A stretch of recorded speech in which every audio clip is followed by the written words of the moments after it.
Hello, I'm Isabel, and this is From Mud. Like a lotus flower floating effortlessly on the surface in all its beautiful glory, it is a symbol of resilience. Because that same gorgeous flower grew from the icky, sticky muck and mud just below the surface. Something beautiful grows from something dark and cold and unyielding. It grows from mud. This channel is all about resilience and wellness in the face of life's challenges. Thanks for joining. Hello, everyone. Thanks for joining for today's show. I'm Isabel, and welcome to From Mud. I have been a health and wellness professional in the field since 2012. However, everything changed for me in 2022 when I found out my husband, Justin, was diagnosed with a rare and aggressive form of kidney cancer. We had one child at the time, and 4 days after learning his cancer diagnosis, we found out I was pregnant with baby number 2. Oh, and did I mention that we found out my husband had cancer the day we flew back from my mom's memorial service? So yeah, life has been kind of chaotic the past few years. I'm sure a lot of people can relate to that. And we did unfortunately lose my husband, Justin, to cancer in July of 2024. And I wanted to start this channel to share my story and my expertise in the health and wellness field with others who might find it helpful or useful to either know our story or some of the wellness things I've learned over the years, and just the combination of life is hard sometimes. That is definitely something I've learned through our journey with Justin's cancer journey and us as a family, and also just as a health and wellness coach and educator over all of these years. Everyone is going through something. Life gets hard, and it's really hard to stay well, especially during those times. So that's why I wanted to start this content creation journey that I'm on. And without further ado, I'm going to get going with today's episode, which is going to be the first episode in a series to kick everything off. My first series is basically the story of Justin and his from diagnosis to his untimely death, and how we handled that as a family, and how everything went. So that's kind of what I'm going to start off with.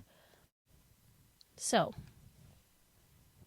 episode 1 is going to be basically starting from the point of what led us to get the diagnosis. So, my mom passed away in December of 2021. I'm originally from South Florida, so my mom was still there, my brother was still there, and he was helping my mom through everything. She was living with my grandparents. My grandpa, her dad, actually passed the same year as her, but he passed in January and she passed in December. So my grandpa had already passed, and she was with my grandma living at her house. And then, so my brother was there. She died of heart failure and kidney failure. So once that cascade of events after she got COVID, she passed in December. 5 months later, we were planning to go back to Florida for a little memorial service, just me and Justin and my brother and my son, who was, he would have been, like 1.5, almost 2. Yeah, he would have been almost 2 at the time. So we all went back for the memorial. That went really well. It was very nice. We went to the Keys. We, set her free, and we did some flower arrangements for her and floated those off in the ocean in her honor. We laid her, we spread her ashes along with her little doggy. So it was a very nice trip. I love the Keys. So it was all going great until we were at Fort Lauderdale Airport waiting to board our flight. And because our son was so little, we were able to board first. So we were standing in line waiting to be let on with the early boarders.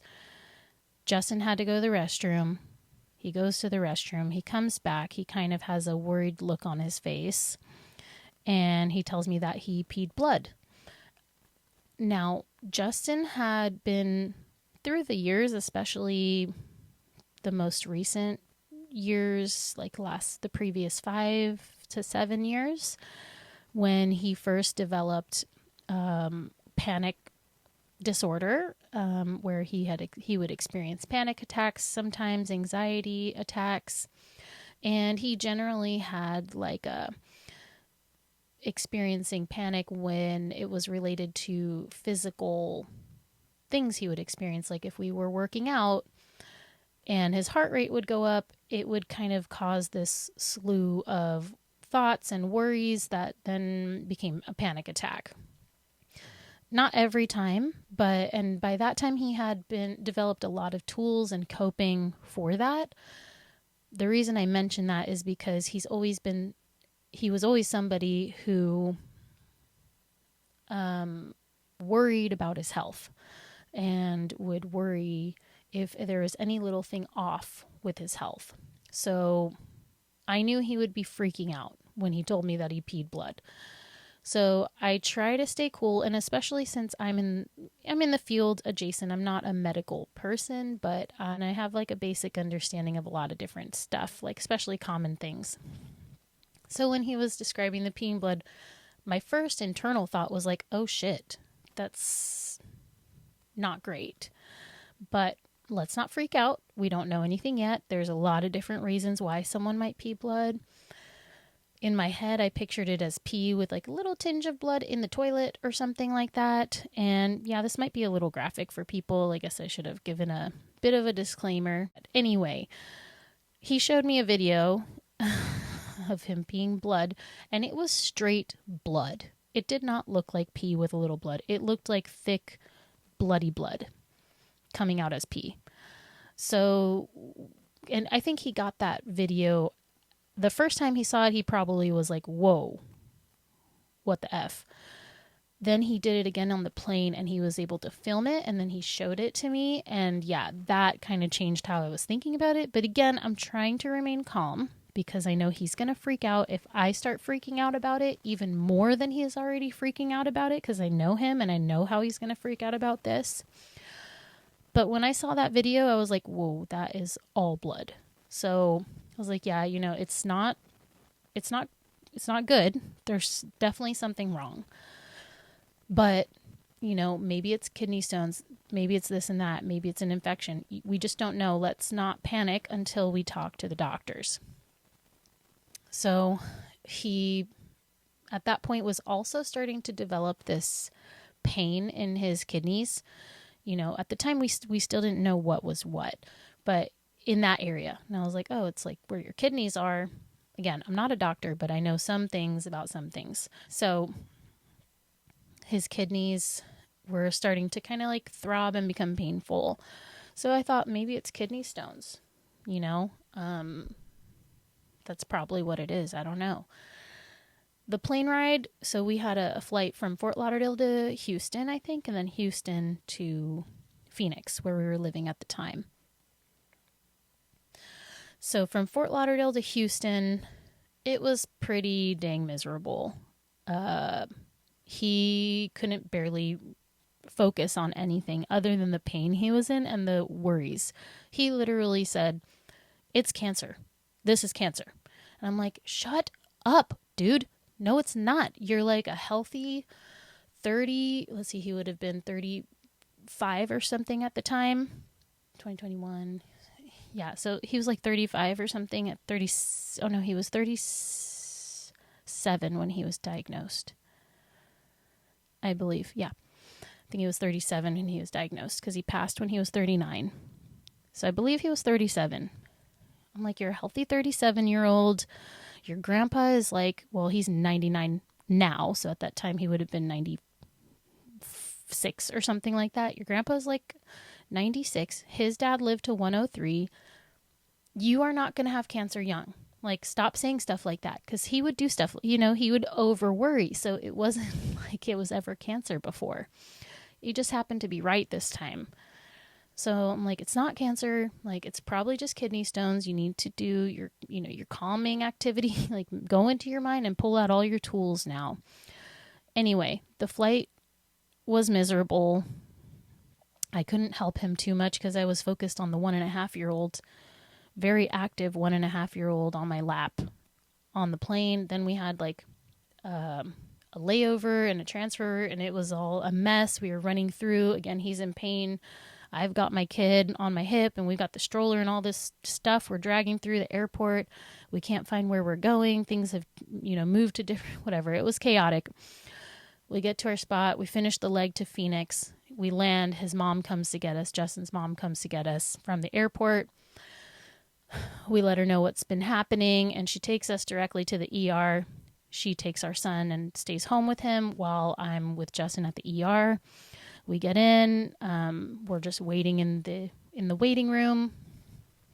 It's going to be a long time. So Justin's like, you can just go back and get, take care of our boy because, my mom needs to get home, blah, blah, blah. So he sends me off to go back home and take care of our baby. He stays and waits to be called back. Or maybe he was called back. I can't remember if he was already called back or he was soon to be called back. Like, he did triage and he's just waiting to be called back. He gets called back. He's keeping me updated. It's now getting into, I'm just fast forward a little. It's now getting into like the evening hours. We still haven't heard, like, they do CTs. They're really packed and it's taking a long time to get the CT results back. And then I get a call at 11 p.m. or midnight, something like that. I get a call and he was like, hey, so I have to tell you something. They pulled me into the room to talk to me about my results, and I knew it was going to be bad because they were telling everybody what was going on with them out loud in the triage area, and it's cancer. And I was like, shut the F up, dude. Don't mess with me like that. Like, my initial response was like, I don't believe you, because he was a trickster. He used to prank and trick and joke all the time. He wouldn't typically do jokes like that. So when he first said it, I didn't believe him, but he kept being like, no, Izzy, this is what it is. They're telling me I have a tumor on my kidneys the size of a baseball. And so that was the first time we heard I guess they also were like, we don't know what it is. Yeah, at that time they still didn't know it was cancer, but it was a foreign growth that was not supposed to be there. And they definitely identified that because of the CT scan. Oh yeah, and I forgot to say, when we first got there, I want to say I did leave when he was already in triage. And yes, I remember now. We were in triage. We were sitting together. He was describing what he was experiencing, and they were like, oh yeah, classic kidney stone symptoms. So they were very confident as well that it was kidney stones. They gave him the med that is like the typical kidney stone treatment med, and that gave him some relief. So again, we were kind of like, oh yeah, it seems like it's kidney stones. We were kind of calming down, Then Justin was like, yeah, go ahead and leave. So then I left. Okay, blah, blah, blah. He calls me at 11. He tells me that. Yeah, so we find out because of the CT scans, and this is how, from my understanding over, the course of the 2 years that Justin was going through his cancer, that is typically how people find out they have kidney cancer, is they get a CT scan for something unrelated, and then it shows up. Otherwise, a kidney cancer is not picked up on PET scans. There's no, I don't know if that's true. I want to say that's true. I should probably verify that. I'm sorry. If you're listening, verify that. But I believe it's not, you can't pick it up on PET scans, and there's no blood draw that picks it up. Typically, people find out they have kidney cancer because there is a growth that is identified on a CT scan, usually for an unrelated issue. So we find out about the baseball-sized tumor on his kidney, which they weren't calling it a tumor at the time. I think they were probably just saying it's a growth, and we need more testing to find out what it is. So he's admitted, of course. They do a ton of imaging. A bunch of stuff comes back. The local, would it be oncologist? No, I think they were going with an endocrinologist at the time. And he was in there for like 4 days, and the endocrinologist or whoever they had, I think it was an endocrinologist, or maybe it was a nephrologist, a kidney specialist, and they were basically like, yeah, but it looks kind of isolated. It looks like, if it is cancerous, it's, you have youth on your side, you're young, you're otherwise healthy. It seems kind of isolated, maybe it will be something pretty easy to treat. So like they were kind of making us feel a little bit better. But this whole time Justin was like, nope, I know it's going to be bad. It's going to be bad. He was always a bit of a pessimist, and I was always a bit of an optimist, and I just am. I still am. That's just who I am, and that's just who he was. And yeah, he would probably say he's not a pessimist. He'd probably say he's a realist or something like that. But anyway, so we basically learned that we need to go for further testing. He needs to go in to see this other doctor. I can't remember his name and whatever. That's not important. But he's a blood oncology, hematology, something else. Maybe I'm missing one more thing, but oncology, hematology for sure. Yeah, actually, I think that's it. And we were we were already in Phoenix. So yeah, so this would have been in the Phoenix area. And we were in Western Phoenix specifically. We were in Surprise. So basically, we leave the hospital. That next day, we found out that I was pregnant. So it's like, my mom dies, my husband gets cancer, and now I'm pregnant. Also, my mother-in-law has her own cancer journey, and she has her own stuff going on.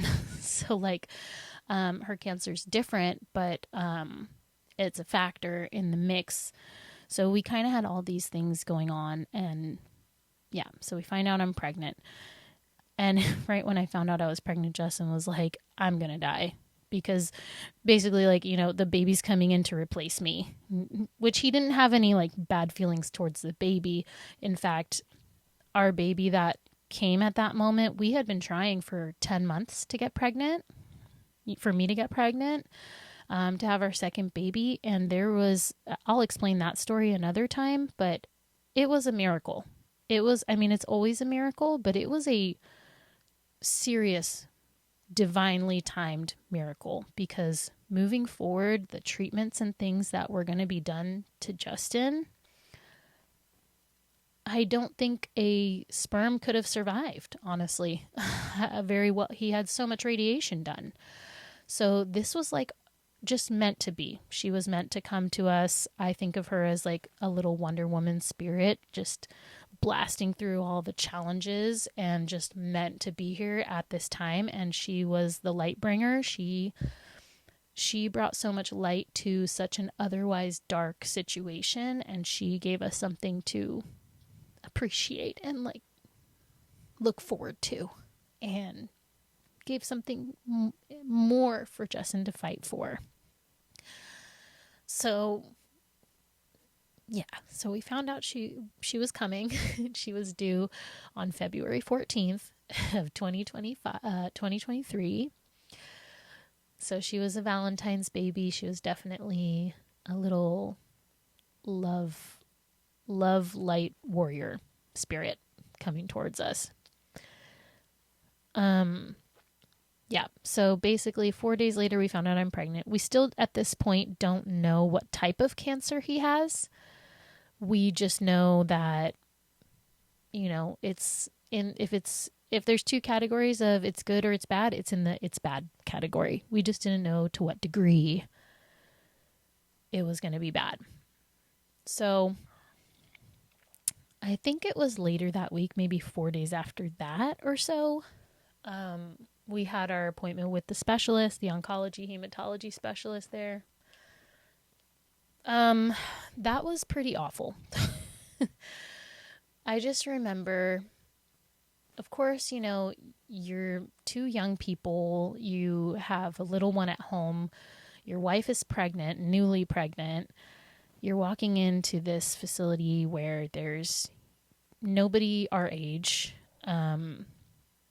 The doctor was very cold and sometimes making like weird jokes that were not funny, and we were just because like we're sensitive right now, like he just found out. But basically he told us that he has is he the one who told us the first time? Yeah, he's the one who told us what kind of cancer he has, which is non-clear cell renal cell carcinoma with rhabdoid features. So if I'm not mistaken, the non-clear cell is already the version of kidney cancer that you don't want. And the rhabdoid features was the specific mutation that made it particularly aggressive. And it was stage 4 upon diagnosis. And Justin had some signs before. Maybe the last episode I'll do a backtrack of like if I can track what signs there were. But he didn't have anything. Yeah, he basically like it grew very rapidly. It was a rapid growing cancer. Yeah, it was stage 4 upon diagnosis. I think if you catch kidney cancer early, like most cancers, if you can catch it in the early stages, it's much easier to treat and you have so many more options. But kidney cancer is just one of those cancers that you don't tend to find it early, and there's just not a lot of great treatments for it. So it's definitely not the cancer that you want to get if you're going to have cancer. I don't remember if at that point, no, I don't think we had all the imaging done yet at that point, or we definitely weren't aware of what was going on at that point. So at that point we were being sent, sorry I said at that point so many times, but anyway, after that we were recommended to go to one of this doctor's colleagues, and we knew at that point we knew that we knew that we needed to get into Mayo Clinic. We were in Phoenix. We were close to Mayo Clinic. That was going to be one of our best local options for cancer treatment. So we already knew we wanted to leave that oncologist. But anyway, that oncologist sent us... Oh, maybe we didn't know Mayo Clinic yet.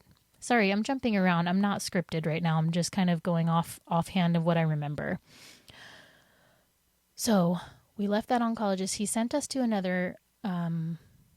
medical person in the network. I think we were in Banner at the time. So in the Banner network, we went to somebody else who was more specialized in like abdominal based cancers and who kind of specialized. We went to him. We had all the imaging. He looked over all the imaging with us. That was another really scary appointment. And basically that's when we kind of really like soaked up and took in how bad it was, because that doctor basically told us like, wow, he's like, this is very extensive. This may not be operable. He's like, it is a bunch of lymph all in the external, all in the abdominal cavity. So it's just all in the tissue and all in the mix, a bunch of cancerous lymph along the backside of his abdominal wall.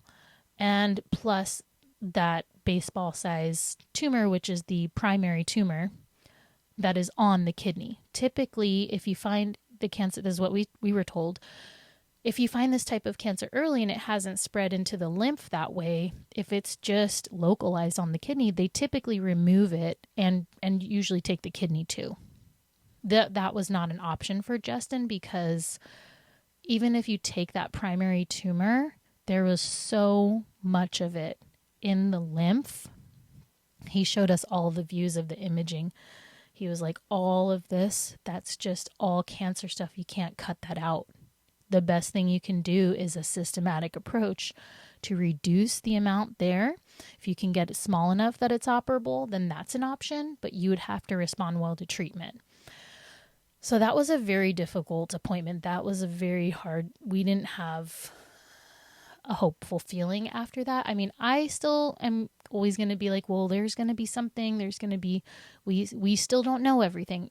Anyone who's been through a cancer journey with somebody or on it on their own, and you have support around you or not, you know that the early part of finding out about your cancer or your loved one's cancer is filled with a ton of unknowns. There's so much information yet to come, and you have to wait for all the information to come so you can really talk about a prognosis, a treatment plan. Where are we going from here? What are the options? We were so early in that journey that we still didn't have all of that yet. But that was, especially for Justin, that was a very defeating feeling. Because, yeah, that doctor was like, this is really bad. This is really bad. This is one of the worst I've ever seen. So he basically encouraged, I think he did encourage us to go to Mayo. Was he the one who encouraged? He might have been. He might have been the one who said, go to Mayo Clinic. So then we tried to get in at Mayo Clinic. Of course, they're packed. But we're trying to, get the images sent to oncology, to the kidney doctor, to all of them, whatever. We tried to get it, in front of their board. We managed to call enough people and bother enough people and let them know, like, this is a healthy 37-year-old with this type of extended amount of cancer in his body. And, I think because of his age, I think he got in quicker because it's like, oh, well, he has maybe has a little more chance of survival. So eventually we get in at Mayo Clinic. Justin gets in with the main kidney cancer specialist, or they all work great there. We had an amazing experience at Mayo Clinic. So yeah, we get to Mayo Clinic, we meet with the doctor. Whenever we would have these appointments, I would take notes on my phone, and I would write out my questions and also just take notes of whatever he told us. So, or whatever the doctors told us. So, yeah, and it was Dr. Ho, and he was great. He was a little, cold at times, but he was excellent at what he did, and Justin really trusted him. We had him most of the time, and then we did have a new doctor towards the end of Justin's life. But we loved Dr. Ho. He seemed super knowledgeable. He was not in any way, he was very knowledgeable about this particular type of cancer as well. So he made us feel more confident that he knew what he was doing. So when we first spoke with Dr. Ho, he came in, he knew what the plan was. He was like, this is what we're going to do. We're going to try immunotherapy. There's a 50% chance it will shrink. There's a 1 in 10 chance it will get rid of everything. 4 cycles of it will give us a good idea. The immunotherapy is 2 to 4 cycles. It'll basically, he said, within 2 to 4 cycles, that's when we start to see more issues. But basically, it goes in your vein, so it's like chemotherapy. He had to come to the Mayo Clinic every 3 weeks for 4 cycles of that. It was 2 different drugs that would be infused, and then basically, you got a 50% chance that it works and shrinks things. So my thinking was like, this is going to work. Let's positive think this, let's manifest this. He said, this is the most aggressive option. Justin, he said, you're young. This is a very aggressive cancer, but because of your age, we want to go for the 1 out of 10. So we want to go hard. He's like, we're going to throw everything at it. When I asked him, like, do people tend to do better when they're younger with this? And I remember he was like, not necessarily. It really is just 50%. It's a luck of the draw. There's nothing that really raises that. They just wanted to go hard because he was young and his body could take it in their eyes. He was young and otherwise healthy. So, the plan was immunotherapy first, manage the side effects, stay hydrated, good hygiene, hand cleaning, avoiding getting any infections, probiotics. These were things that they were kind of encouraging at the Mayo Clinic for him to do. If after immunotherapy, we would reassess. If that was successful, we would reassess to see if surgery was an option. So again, when they're telling me these things, I tend to think the most positive thing is going to happen. That's just the way my brain works initially when we don't know the truth yet, or, when it's just let's see what happens. I'm like, well, let's think positively, because that's just what I do. So then his infusions were half days, and Justin was still working during this time. So when he first got diagnosed, he worked for, let's see, it must have been 2022. That was in June 2022. And then he probably stopped working in the following year in 2023. Yeah, because by the time my daughter came, he was already not working. So not too long after that, he stopped working with doctor's orders and everything. So, he said the bleeding might get worse. Let's see. When we asked, like, what causes this type of cancer, it's kind of like an unknown. It's an environmental, he said, typically it's related to an environmental toxin. Like he said, a lot of military folks who worked around like fracking sites, were showing up with this type of cancer. Otherwise, that's pretty much it. But he did kind of say, like, if you have a lot of cancer in your family, it's more of a matter of when, not if. It's just that, and even though Justin's dad's side lives along, besides his dad actually passed from cardiac arrest in March of 2020. But otherwise his grandpa is almost 100 at this point, and his dad, Justin's great grandpa, lived to 103. So they have the longevity on that side for the older generations. Oh, and his grandpa, who's almost 100, his siblings all lived to 98.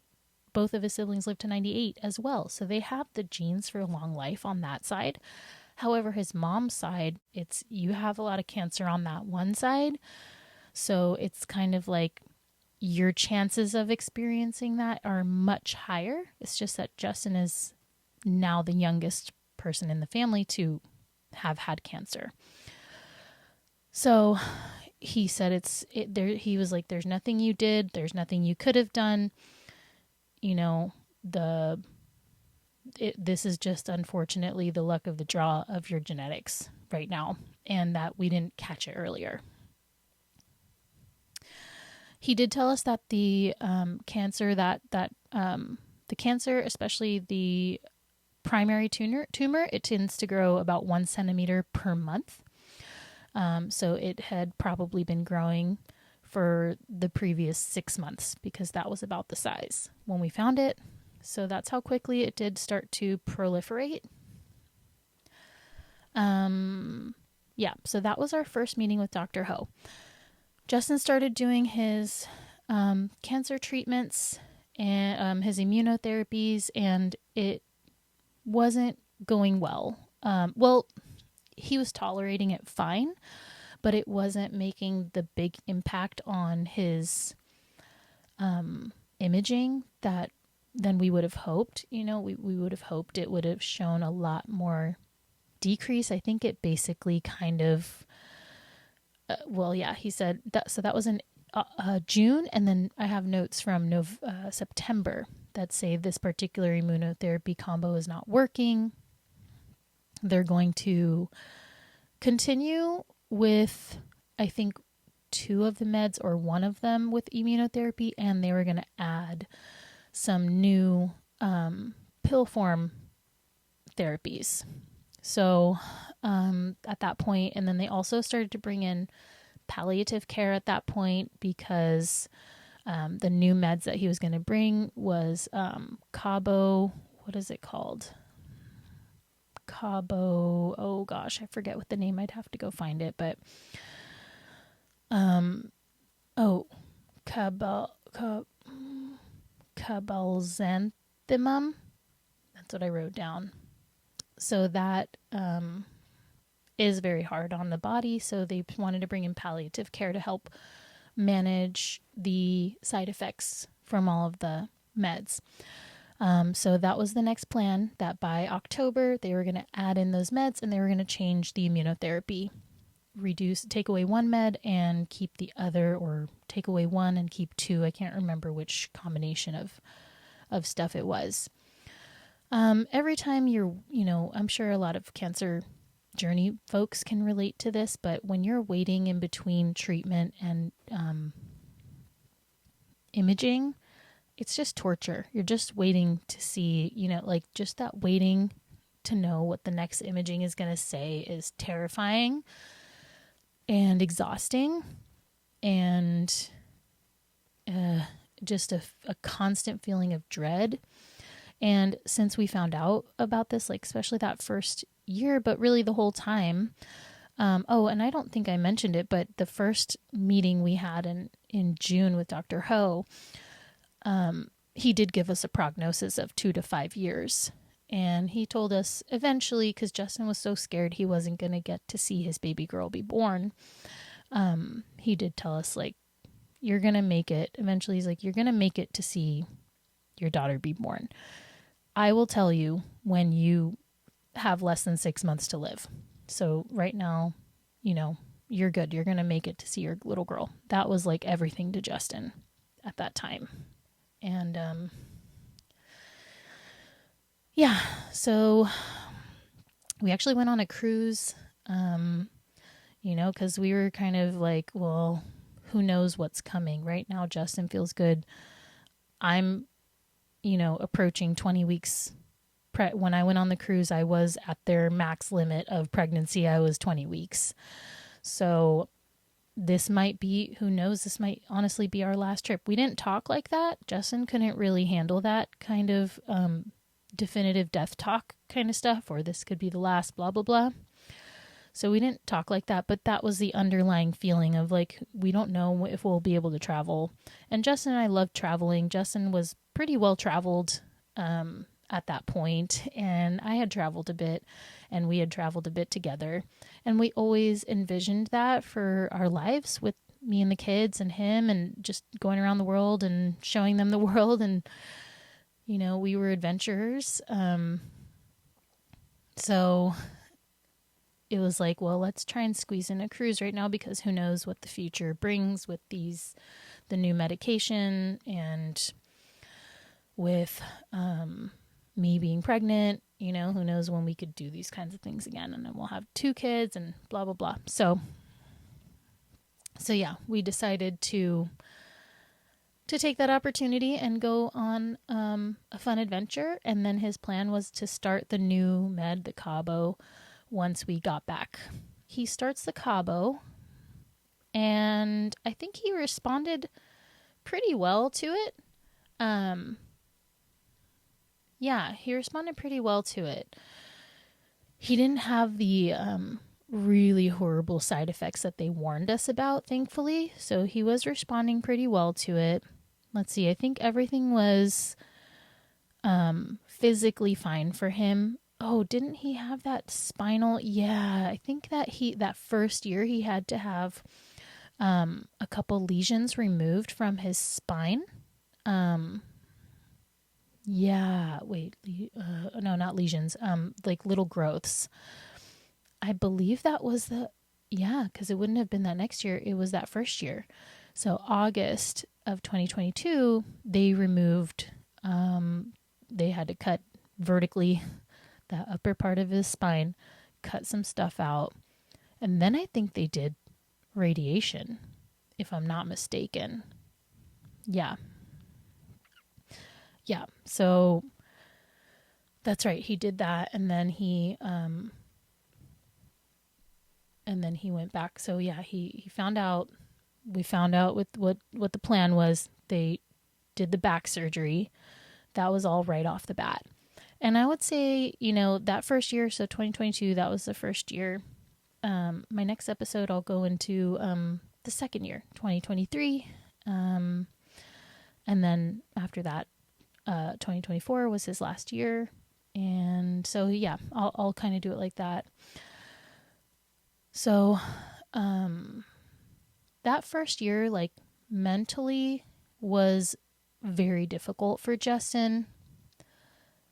And yeah, I mean, he was reckoning with his mortality and the fact that, he would be leaving his babies, leaving me, his wife, and we were together. By the time he passed, we were a couple for 13 years, and we had been friends for 3 years prior, like best friends and roommates. So, like, we had been in each other's lives 16 years, loving each other on different levels for 16 years by the time he passed. So he would be leaving, the life that we had been building for the past 16 years, 13 years, and finally became a dad and finally got our second baby. And all he wanted in life was to be a dad. That was his dream in life. He was fortunate to have great jobs, and he loved where he left off, and what he achieved with his work. But the only thing he loved and really wanted out of life was to be a dad. And he did accomplish that, but we pictured him being able to do that for the kids' lives for much longer than what we got. So just grieving that and accepting that. And his mom was a bit of a mess as well. Just, again, her own grieving. She lost her husband and her mom the same year. And then now she's got a son with cancer who, just like her, but his cancer is very aggressive and imminently affecting his ability to survive. So she was not holding it together. So I was the only one holding it together, really, I felt. So I didn't have a ton I felt like I was supporting everybody emotionally. Meanwhile, taking care of a young toddler. Meanwhile, being pregnant. So yeah, it was a lot. It was a lot. So that first year, it was a lot of like emotional wreckage, emotional chaos, and as well as some physical things going on because I think he handled the immunotherapy pretty well. I don't think there was a lot of discomfort for him yet. Maybe just some like basic, headaches and things like that, but nothing major yet. Then he did have that back surgery, which was pretty intense and required radiation and stuff. So that was intense, but he was still functioning the same. He was still able to do a lot of things, pretty much act as normal.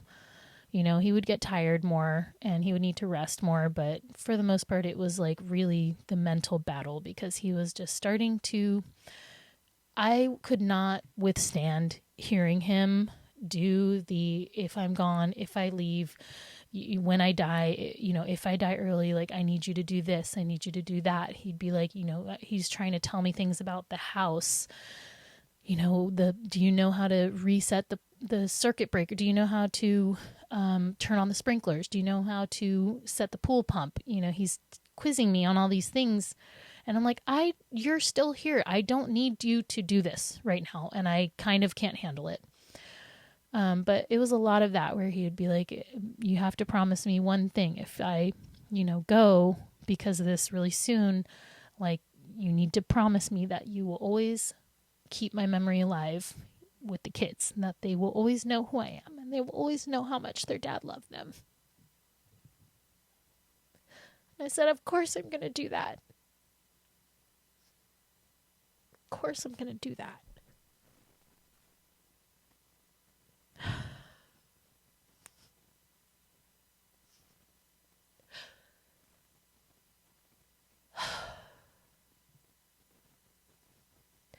But I couldn't handle talking about that stuff at that point.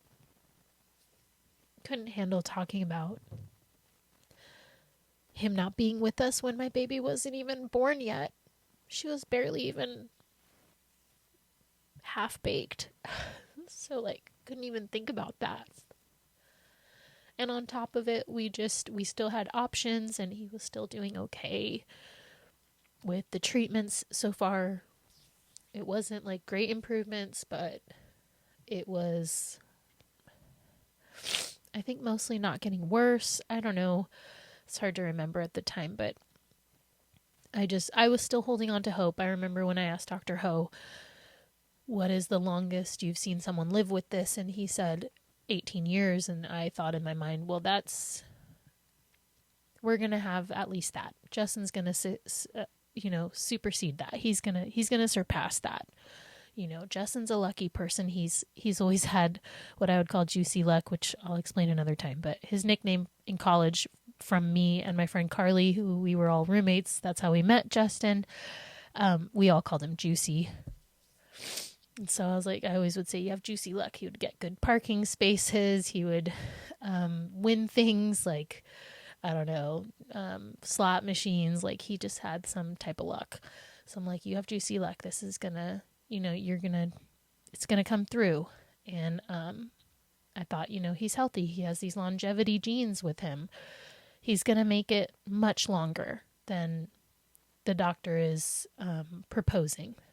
So, yeah, unfortunately I was wrong, because he did pass right in that window of the prognosis. He's from 2 to 5 years is typical survival. So he passed just a little beyond that 2-year mark. So I'm sorry, I'm sniffling now because I started crying. But anyway, so that pretty much wraps up that first year from when we found out to basically the end of the year. We tried to do as many fun things as we could. We tried to just muddle through, basically. And the whole time, we had our baby to look forward to. So that was really, I called her the light bringer for a long time. Because that was what she was. She was the light in the darkness. She was the light we had to look forward to, the thing we were looking forward to. And we were so grateful for. So that's going to wrap me up for today. I want to end these episodes by expressing my deep gratitude. I want to say thank you to anyone who's listening. My closest friends and family are probably the primary people listening right now, but all of you who've been through this journey with me or know my story and are in my life now, or anyone listening, thank you. Thank you for being here with me as I kind of rebuild my and my kids' lives after losing Justin.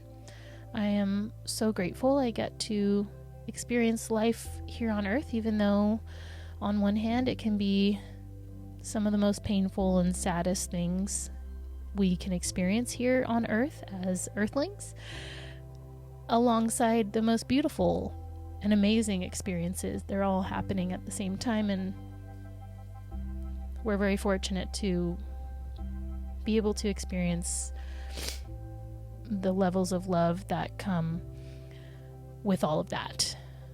And that, my friends, is the epitome of the human experience.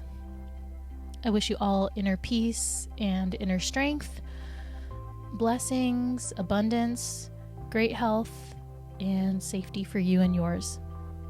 Take care. Bye.